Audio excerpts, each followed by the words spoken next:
नमस्कार, आप देख रहे हैं पल्स 24 न्यूज और मैं हूं आपके साथ अक्षता रावत। और आज हम बात करेंगे एक खास मुद्दे पर। दुनिया इस वक्त एक ऐसे दौर से गुजर रही है जहां हर दिन, हर घंटा और हर फैसला इतिहास लिख रहा है। मिडिल ईस्ट, जो कभी तेल और व्यापार का केंद्र माना जाता था, आज बारूद के ढेर पर बैठा हुआ है। एक तरफ ईरान, दूसरी तरफ इजराइल और इनके पीछे खड़ा है दुनिया का सबसे ताकतवर देश, यूनाइटेड स्टेट्स ऑफ अमेरिका। ये अब सिर्फ एक जंग नहीं है, ये वर्चस्व की लड़ाई बन चुकी है। वे विचारधाराओं का टकराव है और सबसे खतरनाक बात, ये संघर्ष सीमाओं में बंधा हुआ नहीं है। इसकी लपटें अब वैश्विक अर्थव्यवस्था, सुरक्षा और आम लोगों की जिंदगी तक पहुंच रही हैं। आज मिसाइलें सिर्फ आसमान को नहीं चीर रही, बल्कि देशों की अर्थव्यवस्थाओं को भी झकझोर रही हैं। ड्रोन हमले सिर्फ सैन्य ठिकानों पर नहीं, बल्कि स्थिरता के भ्रम को भी तोड़ रहे हैं। और समुद्र, जहां से दुनिया की आर्थिक धड़कन गुजरती है, अब असुरक्षित होता नजर आ रहा है। अगर आप सोचते हैं कि ये जंग भारत से दूर है, तो एक बार ठहर कर आंकड़ों को समझिए। दुनिया का करीब 20% तेल हर्मुज स्ट्रेट से गुजरता है और इंडिया अपनी जरूरत का 85% से ज्यादा कच्चा तेल आयात करता है। यानी अगर वहां तनाव बढ़ा तो असर सीधे आपके घर की रसोई, आपकी जेब और आपके रोजमर्रा के जीवन पर पड़ेगा। और यही वजह है कि प्रधानमंत्री नरेंद्र मोदी ने संसद में इस वैश्विक स्थिति पर चिंता जताते हुए कहा है कि भारत हर परिस्थिति पर नजर बनाए हुए है। सरकार ने संकेत दिए हैं कि अगर वैश्विक हालात और बिगड़ते हैं तो देश के भीतर आपूर्ति, महंगाई और नागरिक सुरक्षा को लेकर विशेष तैयारियां की जा सकती हैं। कुछ विशेषज्ञ इसे सावधानी की स्थिति बता रहे हैं, ताकि किसी भी आपात परिस्थिति में देश को तैयार रहना पड़े। आज का सबसे बड़ा सवाल यही है, क्या ये संघर्ष यहीं रुक जाएगा या दुनिया एक और बड़े युद्ध की ओर बढ़ रही है? अगर ऐसा हुआ तो भारत का भविष्य किस दिशा में जाएगा? इस संघर्ष की जड़ें बहुत गहरी हैं। ईरान और इजराइल के बीच टकराव कोई नई बात नहीं है। 1979 की इस्लामिक क्रांति के बाद से ईरान ने इजराइल को वैध राष्ट्र मानने से इनकार कर दिया और तभी से ये टकराव एक वैचारिक और रणनीतिक दुश्मनी में बदल गया। इजराइल के लिए सबसे बड़ा खतरा है ईरान का परमाणु कार्यक्रम और मिडिल ईस्ट में उसका प्रभाव बढ़ता जा रहा है। वहीं ईरान के लिए इजराइल एक ऐसा प्रतिद्वंदी है जो उसके क्षेत्रीय प्रभाव को चुनौती देता है। इस पूरे समीकरण में यूनाइटेड स्टेट्स ऑफ अमेरिका की भूमिका बेहद अहम है। अमेरिका लंबे समय से इजराइल का सबसे बड़ा सहयोगी रहा है और यही कारण है कि यह संघर्ष अब दो देशों तक सीमित नहीं रहा, बल्कि एक बड़े शक्ति संतुलन की जंग बन चुका है। जैसा कि शुरुआत में बताया, ईरान और इजराइल के बीच टकराव की जड़ें 1979 की ईरानी क्रांति से शुरू हुई। इससे पहले दोनों देशों के बीच घनिष्ठ संबंध थे।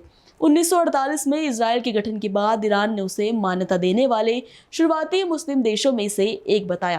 पहलवी राजवंश यानी कि शाह के शासन के दौरान दोनों देशों के बीच मजबूत आर्थिक और सैन्य संबंध थे। ईरान इजराइल को तेल देता था और बदले में इजराइल उसे सैन्य तकनीक और कृषि में मदद करता था। वहीं 1979 की इस्लामिक क्रांति के बाद अयातुल्ला खामेनेई सत्ता में आए और उन्होंने इजराइल के साथ सभी राजनयिक संबंध तोड़ दिए। नई सरकार ने तो इजराइल को लिटिल सैटन यानी कि छोटा शैतान और अमेरिका को ग्रेट सैटन यानी कि बड़ा शैतान करार दे दिया। तेहरान में इजरायली दूतावास को फिलिस्तीन लिबरेशन ऑर्गेनाइजेशन यानी कि PLO को सौंप दिया गया। ईरान और इजराइल के ये टकराव वैचारिक और क्षेत्रीय बनते हुए देर नहीं लगी। ईरान ने खुद को फिलिस्तीनी संघर्ष के मुख्य रक्षक के रूप में पेश करना शुरू कर दिया ताकि वो मुस्लिम दुनिया में अपनी पैठ बना सके।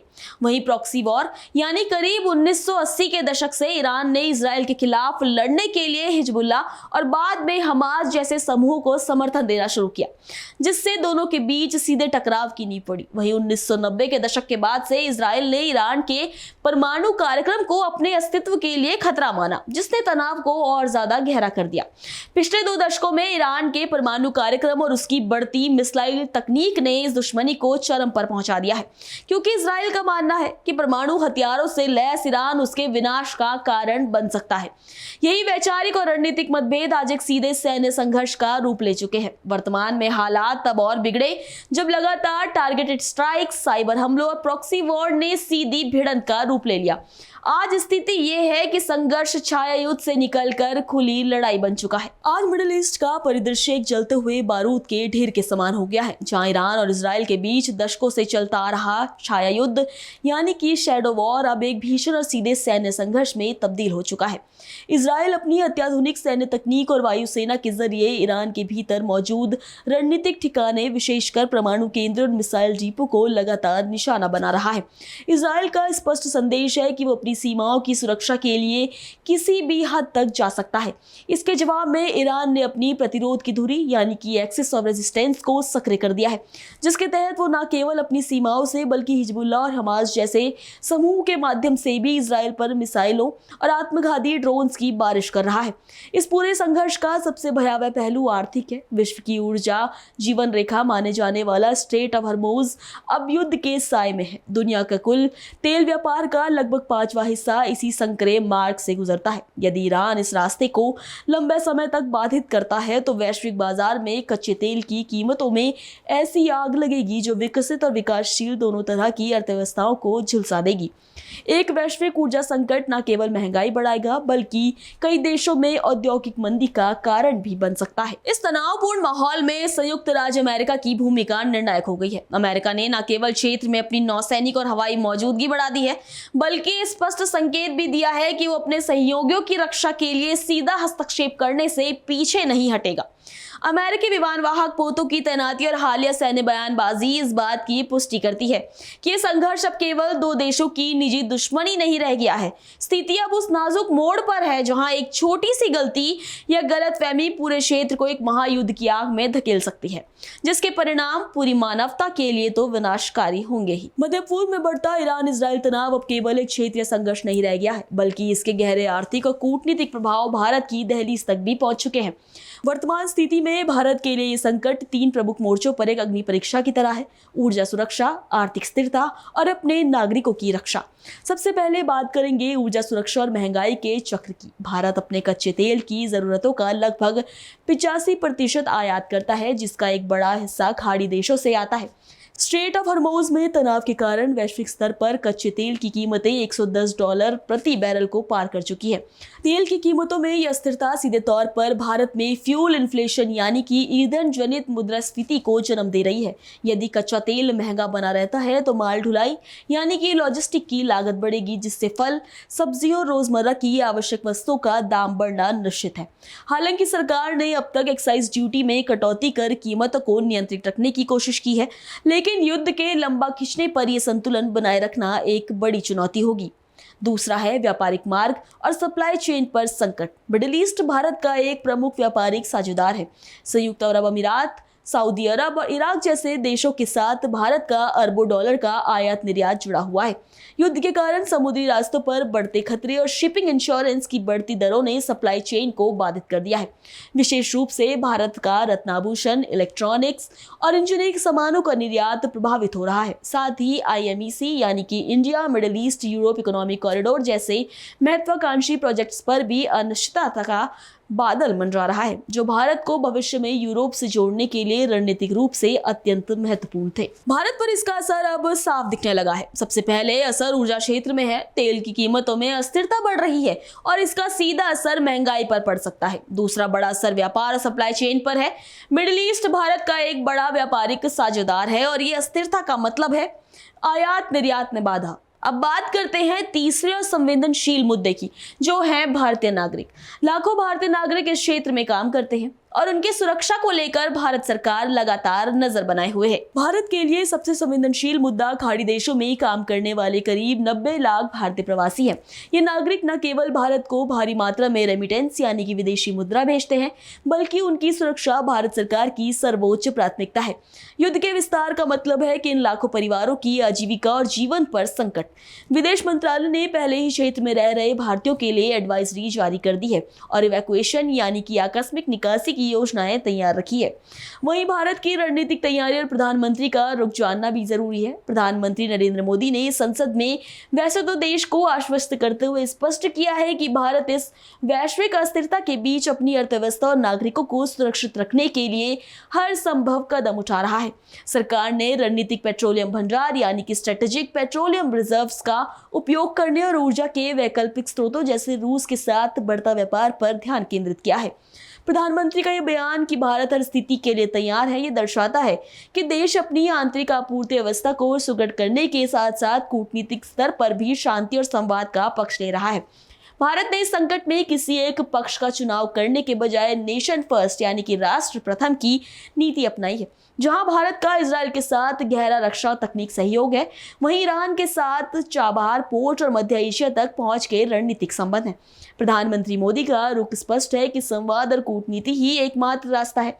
भारत लगातार दोनों देशों के शीर्ष नेतृत्व के संपर्क में है ताकि युद्ध के प्रसार को रोका जा सके और खाड़ी क्षेत्र में स्थिरता बनी रहे। लेकिन साथ ही भारत सरकार ने अपने नागरिकों को आश्वस्त किया है कि संसाधनों की कीमतों में वृद्धि हुई है, लेकिन भारत के पास पर्याप्त मात्रा में क्रूड ऑयल और एलपीजी उपलब्ध है। कहीं भी किसी तरह की कोई कमी नहीं है, तो किसी भी तरह की अफवाहों से पैनिक नहीं होना है। सुनिए जॉइंट सेक्रेटरी सुजाता शर्मा ने क्या कहा। इस मिडिल ईस्ट में इस वॉर की वजह से हमारे जो सप्लाईज है क्रूड का, एलपीजी का, एलएनजी का सब अफेक्ट हुए।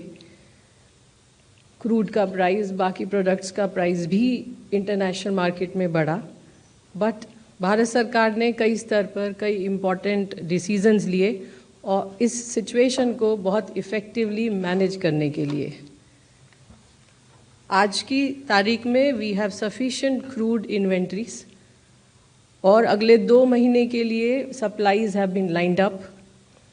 Situation is comfortable with respect to LPG and PNG also. हमारी रिफाइनरीज 100% या उससे भी ज़्यादा कैपेसिटी पर ऑपरेट कर रही हैं और domestic production of LPG has increased by almost 40%. LPG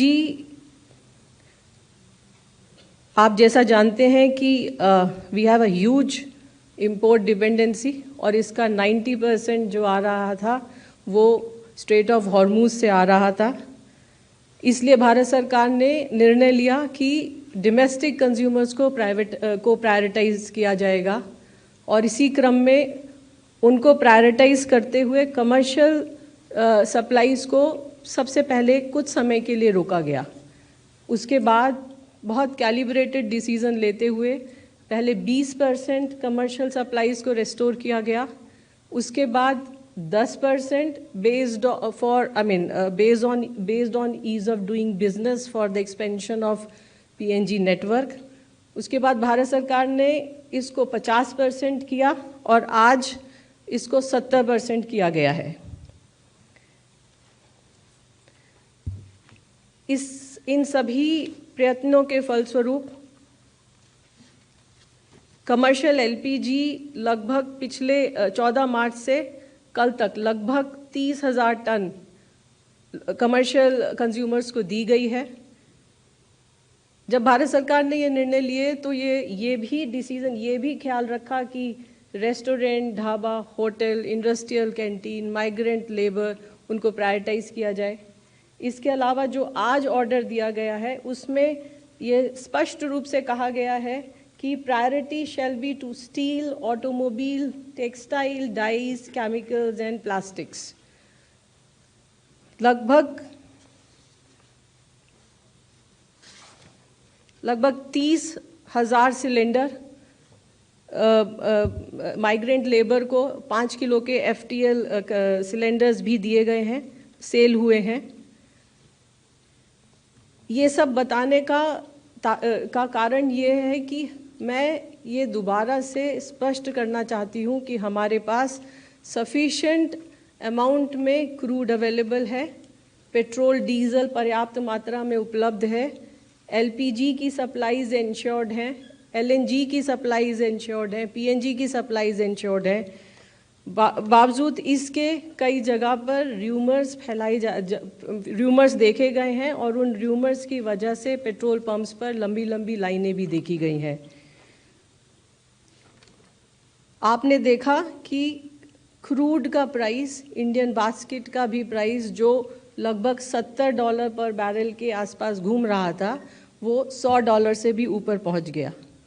लेकिन इसके बावजूद भी भारत सरकार ने ये इंश्योर किया कि किसी भी प्रोडक्ट की कोई शॉर्टेज ना हो।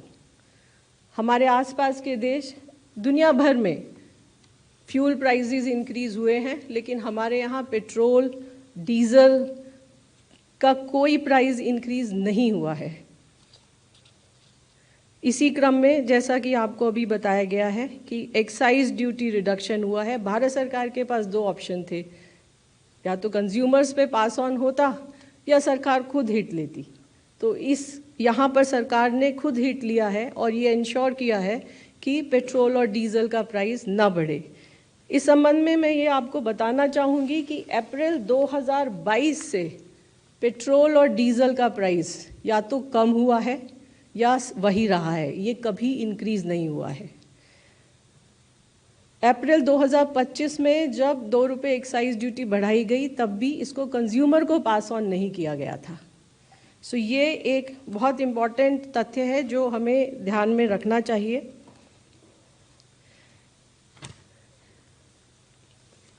इसी क्रम में हमें एक पीएनजी नेटवर्क को एक्सपैंड करने की भी एक अपॉर्चुनिटी मिली। इस संबंध में डिफरेंट स्टेट गवर्नमेंट्स को, सेंट्रल मिनिस्ट्रीज़ को भी लिखा गया, सभी से सहयोग भी प्राप्त हुआ। मॉर्थ ने अपनी टाइमलाइन स्क्वीज़ की अप्रूवल के लिए, डीपीआईटी पैसों ने भी अपने टाइमलाइन स्क्वीज़ की अप्रूवल देने के लिए। इसी तरह स्टेट गवर्नमेंट्स ने भी ईज़ ऑफ डूइंग बिजनेस के अंतर्गत कई स्टेट गवर्नमेंट ने कई सारे ऑर्डर्स इशू किए। इन सभी प्रयासों के वजह से अब प्रतिदिन लगभग 10,000 से ज़्यादा पीएनजी कनेक्शंस कंज्यूमर्स को दिए जा रहे हैं। इस सिचुएशन को कंट्रोल करने के लिए, र्यूमर्स को कंट्रोल करने के लिए, ब्लैक मार्केटिंग को कंट्रोल करने के लिए, होर्डिंग को कंट्रोल करने के लिए स्टेट गवर्नमेंट्स का बहुत क्रूशियल रोल है और स्टेट गवर्नमेंट के सहयोग से इसको काफ़ी हद तक कंट्रोल करने की कोशिश भी की गई है। हर रोज़ रेड हो रही हैं, सिलेंडर सीज हो रहे हैं, एफआईआर भी बुक हुई हैं। अगर मैं आपको कल का डाटा बताऊं तो लगभग 3,000 रेड हुई हैं, 1,500 सिलेंडर सीज हुए हैं और अभी तक लगभग 710 एफआईआर रजिस्टर हो चुकी हैं। इसके अलावा हमारी ऑयल मार्केटिंग कंपनीज़ की जो टीम्स हैं वो भी एक्टिव हैं और वो भी सरप्राइज इंस्पेक्शन कर रही हैं। लगभग 350 डिस्ट्रीब्यूटर्स को शो कॉज नोटिस इशू किए गए हैं। अंत में मैं आप सभी के माध्यम से ये देशवासियों को कहना चाहूँगी, मैं दोबारा on the cost of repetition मैं ये कह रही हूँ कि हमारे पास पर्याप्त सप्लाईज़ हैं, क्रूड की भी, एलपीजी की भी, पेट्रोल की भी, डीज़ल की भी। इसलिए कृपया किसी भी अफवाह पर विश्वास न करें, ज़रूरत होने पर परचेज़ करें और पेट्रोल पंप पर जो इतना भीड़ है उसकी कोई आवश्यकता नहीं है। कुल मिलाकर निष्कर्ष ये निकलता है कि भारत की एक कठिन कूटनीतिक संतुलन यानी कि टाइट रोप वॉक केवल तात्कालिक संकट का समाधान नहीं है, बल्कि ये विश्व बंधु के रूप में भारत के बढ़ते कद का भी प्रमाण है। भारत के पास आज वो अद्वितीय स्थान है जहां उसके पास इजराइल के प्रधानमंत्री और ईरान के सर्वोच्च नेता दोनों के साथ सीधे संवाद की क्षमता है। यह स्थिति भारत को एक प्रभावी मीडिएटर की भूमिका में खड़ा करती है, जिसकी सलाह को वैश्विक मंचों पर गंभीरता से सुना जाता है। आर्थिक मोर्चे पर भारत की प्राथमिकता केवल झटकों को कम करना नहीं है, बल्कि अपनी अर्थव्यवस्था को शॉक प्रूफ बनाना भी है। रणनीतिक पेट्रोलियम भंडार का विस्तार और रूस व अन्य वैकल्पिक देशों से तेल की आपूर्ति सुनिश्चित करना इसी दिशा में उठाए गए कदम है। इसके साथ ही भारत का जोर नवीकरणीय ऊर्जा यानी रिन्यूएबल एनर्जी और ग्रीन हाइड्रोजन पर भी बढ़ रहा है, ताकि भविष्य में मध्य पूर्व की अस्थिरता हमारी विकास दर यानी कि जीडीपी ग्रोथ को बाधित न कर सके। मानवीय दृष्टिकोण से खाड़ी देशों में मौजूद करोड़ों भारतीयों की सुरक्षा सुनिश्चित करना भारत की सॉफ्ट पावर और सैन्य तत्परता का मिश्रण है। ऑपरेशन अजय जैसे पिछले सफल अभियानों के अनुभव ने भारत को किसी भी आपातकालीन स्थिति के लिए तैयार कर दिया है। अंततः भारत का रुख स्पष्ट करता है कि किसी एक गुट का हिस्सा बनने के बजाय रूल्स बेस्ड वर्ल्ड ऑर्डर का समर्थक है। आगे की स्थिति को लेकर कई संभावनाएं सामने आ रही हैं। अगर ये संघर्ष बढ़ता है तो ये एक बड़े क्षेत्रीय युद्ध में बदल सकता है, जिसमें यूनाइटेड स्टेट्स की सीधी भागीदारी हो सकती है। यदि इजराइल और ईरान के बीच हमले और प्रतिशोध का सिलसिला नहीं थमता तो ये संघर्ष केवल 2 देशों तक सीमित नहीं रहेगा। संयुक्त राज्य अमेरिका की सीधी भागीदारी का अर्थ होगा कि खाड़ी के अन्य देश जैसे लेबनान, सीरिया और यमन भी साग की चपेट में आएंगे। ऐसी स्थिति में स्ट्रेट ऑफ हॉर्मूज को पूरी तरह से बंद हो सकता है, जिससे वैश्विक अर्थव्यवस्था महामंदी यानी कि ग्रेट डिप्रेशन की ओर बढ़ सकती है। भारत के लिए यह सबसे चुनौतीपूर्ण स्थिति होगी, क्योंकि हम न केवल ऊर्जा संकट बल्कि लाखों नागरिकों के मास इवैक्यूएशन के लिए भी तैयार रहना होगा। दूसरी और सबसे अनुकूल संभावना यह है कि संयुक्त राष्ट्र, भारत और अन्य प्रमुख वैश्विक शक्तियों के दबाव में दोनों पक्ष पीछे हटे। वर्तमान में भारत का प्रयास इसी दिशा में है कि एक कूटनीतिक समाधान न केवल तेल की कीमतों को स्थिर करेगा बल्कि वैश्विक व्यापारिक मार्गों यानी कि ट्रेड रूट्स को भी सुरक्षित बनाएगा। भारत अपनी सॉफ्ट पावर का उपयोग कर दोनों पक्षों को मेज पर लाने में महत्वपूर्ण भूमिका निभा सकता है, जिससे क्षेत्रीय स्थिति पुनः बहाल हो सके। यह संघर्ष दुनिया को फिर से 2 गुटों में बांट सकता है, एक तरफ अमेरिका और उसके पश्चिमी सहयोगी और दूसरी तरफ रूस, चीन और ईरान का गठजोड़। ये कोल्ड वॉर जैसी स्थिति पैदा कर सकता है।